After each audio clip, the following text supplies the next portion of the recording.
توشہ خانہ کیس جس میں خان صاحب کو سزا ہوئی تھی، اس آرڈر کو ہم نے چیلنج کیا تھا۔ آج اسلام آباد ہائی کورٹ میں اس کی سماعت ہے۔ انشاءاللہ ہمیں پوری امید ہے کہ آج خان صاحب کی اس میں بیل ہو جائے گی۔ دوسرا، مختلف کیسز جو اینٹی ٹیررزم کورٹ کے تھے وہ آج فکس ہیں۔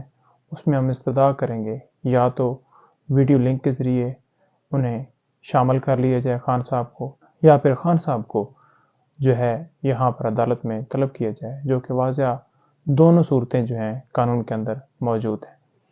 اور اس کے ساتھ ساتھ آج بی بی صاحبہ کے ہمراہ ہم اٹک جیل جائیں گے خان صاحب سے ملنے کے لیے۔ آج جیل احکامات کی طرف سے ہمیں باقاعدہ طور پر اجازت ہے کہ بی بی صاحبہ صرف آ جائیں۔ ہم کوشش کریں گے کہ وکلاء بھی ان کے ساتھ خان صاحب سے مل سکیں، جیسا کہ لاسٹ ٹائم بھی ہم نے پوری کوشش کی، اور جیل اتھارٹیز کو چاہیے کہ اس کے اوپر اعتراض نہ کریں، کیونکہ قانون کے اندر واضح ہے کہ ہفتے میں 6 دن ملاقات ہو سکتی ہے اور آپ پابندی نہیں لگا سکتے، اور وکلاء ایک دن میں 6 وکیل جو ہیں وہ قانون کے مطابق جیل رولز کے مطابق مل سکتے ہیں۔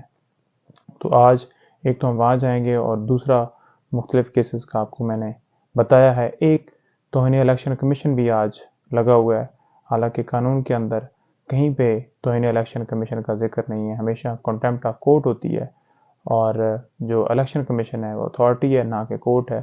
لیکن ہم فیس کر رہے ہیں خان صاحب تمام مقدمات جہاں جہاں پر ان کے لگے ہوئے ہیں، وہ قانون اور آئین کی بالادستی کے لیے ہر مقدمے میں پرسو کر رہے ہیں۔ آپ کو پتہ ہے کہ پہلے بھی جب وہ باہر تھے ہر مقدمے میں انہوں نے وہ اٹینڈ کیا اور گئے اور پیشیاں بھگتیں۔